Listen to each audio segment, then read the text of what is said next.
Hi everyone, my name is Adi and as Matthew said, I'm the Business Development Manager at Playtika. So I'm here today to discuss social casino and Asia Pacific. We'll review some of the many opportunities and quite a few challenges as well. Okay, so a bit of an overview about Playtika. Playtika was founded in 2010. We are currently the largest social casino company in the world. That means we're holding around 22% of the market. We have 5 different games, so Slotomania, Caesars Casino, WSOP Poker, Bingo Blitz, and House of Fun. And you can find our games on 13 different platforms, so from iOS, Google Play, Facebook, Windows Phone, Amazon, etc. So Playtika is quite large these days. We have over 1,000 employees around the world, spread in our 12 global offices, so all the way from Santa Monica to Montreal, Argentina, Ukraine. We've recently opened an office in Tokyo, Japan, and our headquarters sits in Tel Aviv, Israel, which is where I came from.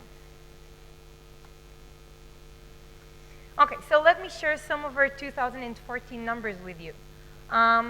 We've closed the year with $500 and almost $50 million of revenues. Our DAU, daily active users, is 5.7 million. Our MAU, monthly active users, is 18.5 million. We have one of the largest DARPU, daily average revenue per user, in the industry. It's 27 cents. And currently, 53% of our revenues come from mobile. So Playtika these days is a mobile-first company. Okay, so just a raise of hands, how many of you are from the social casino industry, if any? Okay. So basically, Playtika is, just to make sure that we're on the same terminology, when I'll refer to gaming on my presentation, I mean games in general, so MMOs, PC games, tablet games, mobile games, etc. So what's going on in the gaming industry? So by 2017, the gaming market will generate $106 billion around the world. You can see that the largest market for the gaming industry is actually Asia Pacific, with $37.5 billion in 2014, followed by North America with only $23 billion. Another interesting fact to see on this slide is that 60% of the online population is actually gamers. So if you ask me, everyone is a gamer, but we'll get back to it a bit later. Drilling down to Asia Pacific, we can see that 90% of those $37.5 billion that I've mentioned before come from only 3 countries. So China, Japan, and Korea are leading the gaming market in that region. We can also see that 1/3 of the population is online. That means that the potential for growth is still very, very large, but we'll get back to this as well. Okay, so Playtika is part of the entertainment industry. That means that when one of our players plays our games, it chooses to do that over spending time and money on going to the movies or going to his favorite restaurant or watching his favorite TV show. So we are fighting for his entertainment budget. In that sense, we're a company very similar to King and Zynga and other games companies.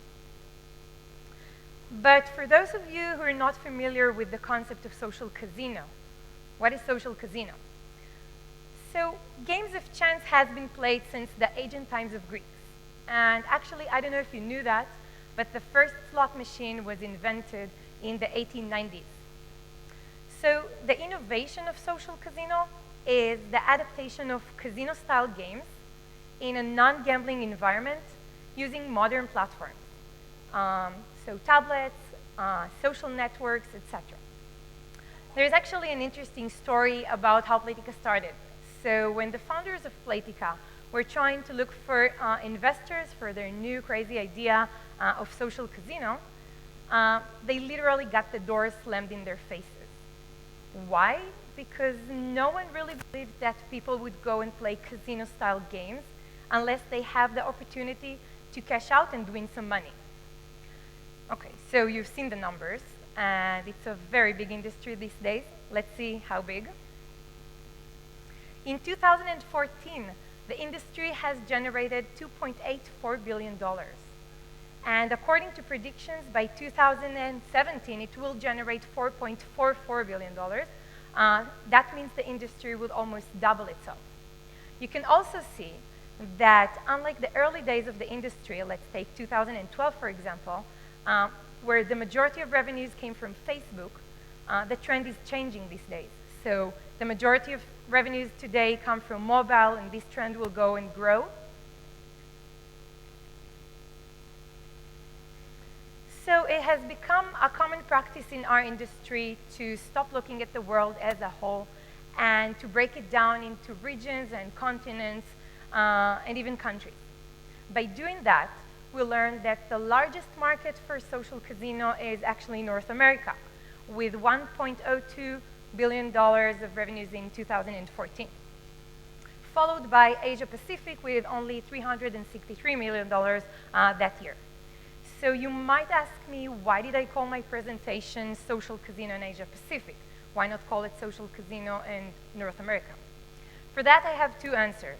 So the first one is that the number in revenues for Asia Pacific is not a final number. Why is that? Because we have a black hole in revenues due to the multiple Google Play app stores in China. My second answer would be smartphone penetration. So I've mentioned before that the growth will come from mobile. Just to give you a sense of how big it's going to be. So by 2019, 110 million smartphones will be sold in North America. Any guess how many smartphones will be sold by that time in Asia Pacific? So over 2 billion smartphones. And that is why I named my presentation Social Casino in Asia Pacific. The growth will come from Asia Pacific and will definitely come from mobile in the next years. So let me share a new word I've bumped into recently. The word is glocalization, which is basically a combination of global and localization. And I'm here to claim that in order to penetrate successfully to new regions, you're going to offer local games to local markets. Here are a few examples of companies that have begun doing that. So in Latin America, we have Acamon and PlaySpace. PlaySpace has a game called Parcheesi and other games for the Latin American market. In the Middle East, we have Peak Games with a game called OK Plus, and we have PlayJam with a social backgammon game. In India, we have two main companies that has developed a game called Teen Patti, which is an Indian version of poker, Octro and Moonfrog. In Japan, we have Butterfly Corporation, which has developed a game called MOBA 7 with Apache slot and pachinko games. And in China and Southeast Asia, we have Boya with Boya Jujitsu and Boya Texas Poker, which is translated into different languages. So just to give you a sense of how different the top grossing chart would look in any region you'd look into. So this is the top grossing apps in Asia Pacific. So the first one is Slotomania, which is a Western game, not localized at all. The second game, I'm not sure if you're familiar with, is a game called Dragon Poker. So this is a Japanese version of poker, combines RPG by a company called Asabism, very successful. And the third one is actually Landlord Poker, which is a Chinese version of poker by Tencent, doing very, very well. But this chart, as I mentioned, would look different, and you might find some local games that you've never heard of before.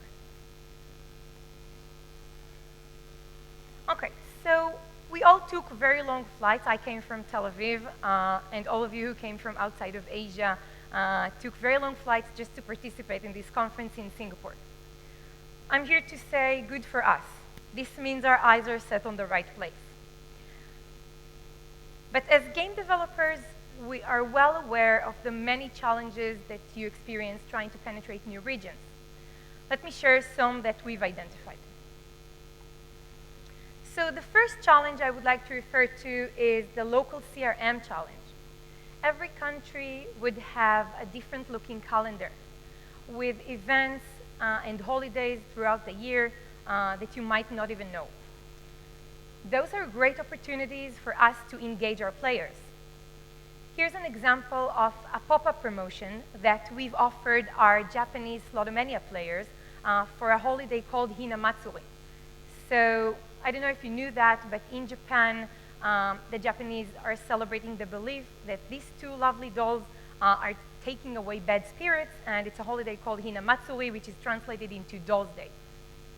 I'm not sure that in that case, just a promotion for the American Thanksgiving would work as well. The second challenge would be the local pricing challenge. So we sell virtual currency and virtual goods. So for us, it's not enough to just translate dollars into yen, into baht, etc. There are many, many economical factors that needs to be considered while trying to localize your pricing strategy. GDP is just one example, but there are many, many more. The third challenge is actually the local games and art. So I've mentioned before a game called Teen Patti, and we've seen the top grossing chart with different local games that most of us didn't even know before. So on the top, you can see this example of Teen Patti by Octro, the first company I've mentioned. So again, an Indian version of poker, and there's an interesting story about Teen Patti. So Playtika's research department is constantly tracking the top grossing charts and new games, etc. And what we've seen about Teen Patti has actually blown our mind. So they have scaled within a few months to $7 million. So just to give you a sense of the scalability of a successful local game, even in a country that doesn't monetize very well, like India. And on the bottom, you can see a game called Mahjong, which is a Chinese version of Rummikub, but there's many, many more. And the last challenge is the local support challenge. So your players would highly appreciate getting customer support in their specific language with the specific customer support nuances. And they would repay you with a visit in your game again. So you might want to consider doing that. So this slide wasn't supposed to spook you away. And just to exemplify this, there are many, many companies that have begun taking steps in that direction, meaning east, and also companies from the east trying to penetrate the west. Let's see some examples. So we have Sequoia Venture Capital and American Venture Capital, which has invested money in both Teen Patti games, the Octro and the Moonfrog. We have Imangi Studios from the US, which has published its game Temple Run in a localized version through iDream Sky. Half Brick, which is an Australian company, they have published their game Fruit Ninja through iDream Sky again. And we have companies from the east trying to penetrate west. So SoftBank, which has acquired the majority rights in Supercell from Finland, the developer of Clash of Clans and many more. We have Alibaba, which has invested money in Tango, the American messaging app that also has a gaming platform. Gree, which has acquired a studio in the US called AppAnt to develop its Western games. Gumi, which has published Brave Frontier, their game in the West. And the Chinese giant Tencent, which has made several substantial moves in that direction.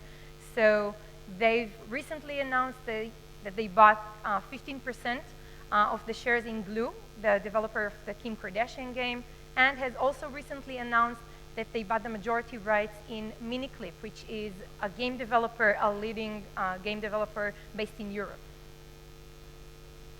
So if I should summarize this trend in only one sentence, I would say that companies that have established its position in their home base are now trying to penetrate new and unfamiliar regions. Okay, and last, I don't know if I said it before, but I'm going to say it now. There isn't such a thing as an Asian market.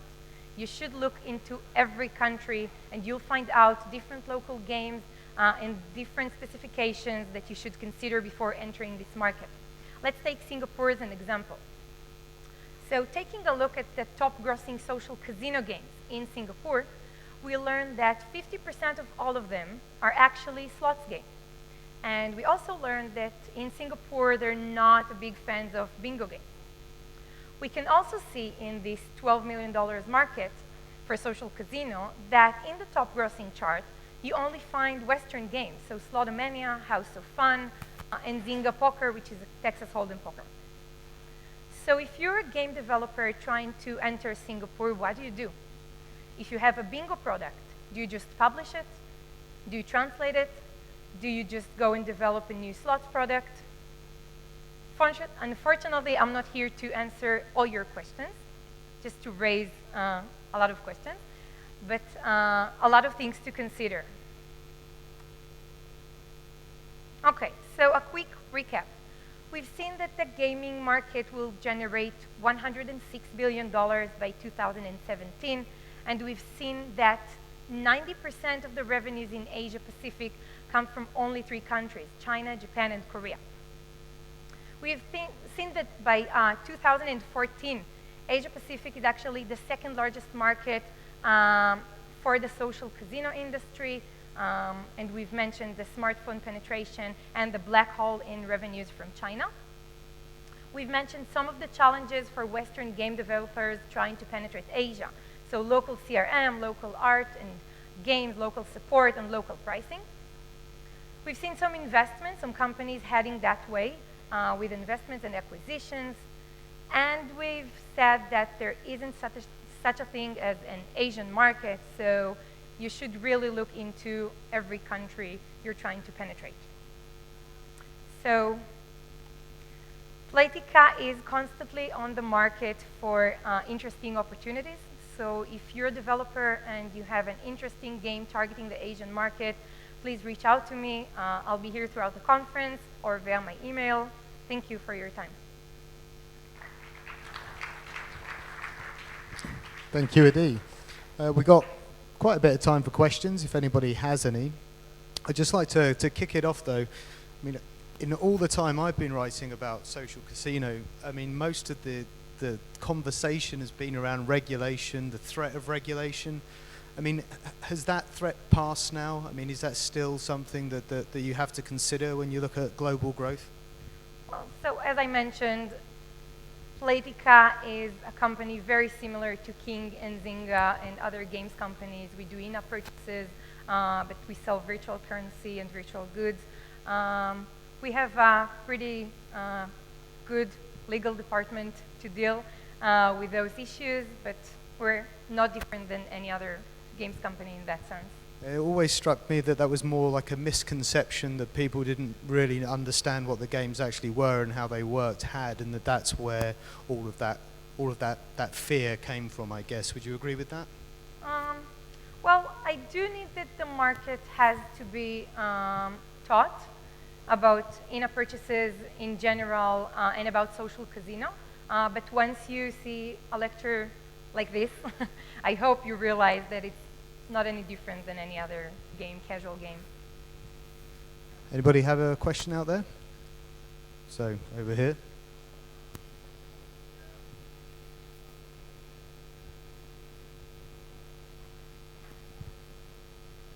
Anyone else had their hand up? Can you keep it in the air so I know where to go? All right, start there. Hello, very nice to meet you. My name is Vivian. I'm from London, so I'm working for Aristocrat. Have you ever heard of it? Yeah, of course. So we know that Slotomania is like, the best social slots. And we know that, for Google Play Store is not really working in China. So do you have like an Android version of Slotomania at the moment? Do I have a what, sorry? Do you have an Android version of Slotomania at the moment? So yeah, we do. Yeah, but Google Play Store is not working at the moment. So what kind of payment channels You you mean in use? China? Yes. Oh, so China is a bit complex for a lot of Western developers. Yeah. I can say that in that moment we were able to completely understand this market. So we're still trying to explore. Still investigate. Exactly. Thank you.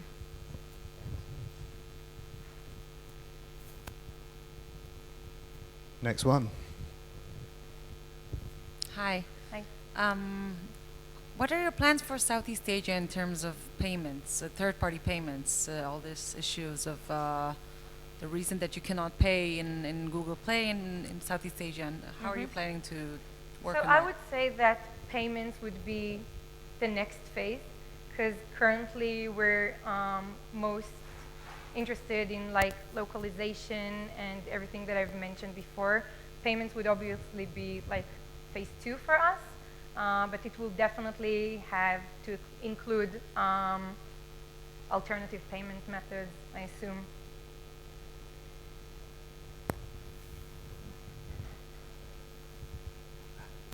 Hello. Hi. Your research, is that primary research that Playtika is doing, or is it purchase research from another company? No, actually, a lot of what the information that you've seen is public. It's by Newzoo and Ayler's research. You can just find it online.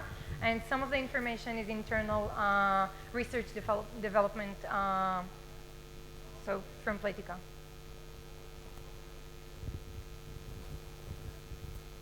Hi, it's Juha from King.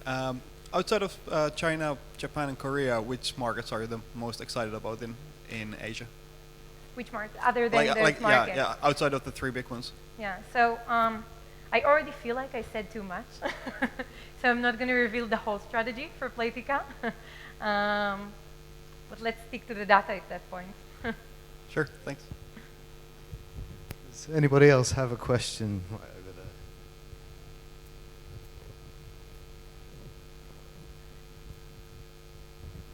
Hi, what kind of restrictions are you facing in terms of user acquisitions? Is there anything where you cannot buy users for gambling, I don't know, with Google or any other ad network or so? Any restrictions there? So I'm not specifically dealing with user acquisition in my day-to-day, so I wouldn't want to just answer you from the top of my head, but I don't think we're limited that much. Anybody else? Another question. Okay, two more. You You've- complained you've- that no one you've- asked questions you've- during this day. You've set the new record, I think.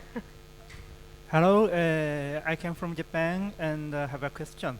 You showed us the example of Dragon Poker, and it is very impressive for me because most of Japanese people realize that Dragon Poker is a kind of RPG card game and not casual casino games. So what do you think about the difference between social casino games and traditional games? The difference between What do you think the difference functions between social casino games and traditional games? and casual games? Yeah, social casino games. Yeah, You and- introduced me. So basically, in Japan, the market is really different. I must say that we've bumped into a lot of cards games that we understand are very similar to poker, but combines a lot of war games and RPG. So currently, we're not there yet. So we're just dealing with our current products in Japan. Right. Actually, I'm from China, so I have two questions. The first one, does Playtika has operate your own Texas poker? In China, No, anywhere. if we have our own, yeah, so WSOP is our product, our poker product. It's a Right. Texas Hold'em. Right. So the next question is about WSOP. So what's kind of a relationship between Playtika and WSOP? So you already got an exclusive lesson for some regions for some tournaments? If we got, sorry, I didn't hear you. No, right. So my question is, what's the relationship between the Politica, Texas Poker, with the WSOP? So that is mean you already got some license, exclusive license from WSOP. In terms of scissors, you mean? All right. Yes. For the real. Right. So there's actually a Chinese wall between scissors, the real money operation, and the social. We're the social arm for that. So WSOP, which we publish, is completely not related, other than the name and the brand, to the offline operation. Right. So Right. Okay. Last question. So, is there any plan? So the Politica will be organize a local WSOP in any region. a local. So my question is, that is mean WSOP can Politica can use a WSOP, the brand, right? So what my question is there any plan for Politica? So do you have any plan to organize an offline game or offline tournament in any areas? No, we're the social arm. We do mobile, we do Facebook, we do all the platforms I've mentioned, and Right. at the moment we don't have any offline plans. Okay. We have the understand. mother company for those. All right. Thanks. Do we have any more questions? I think you broke them.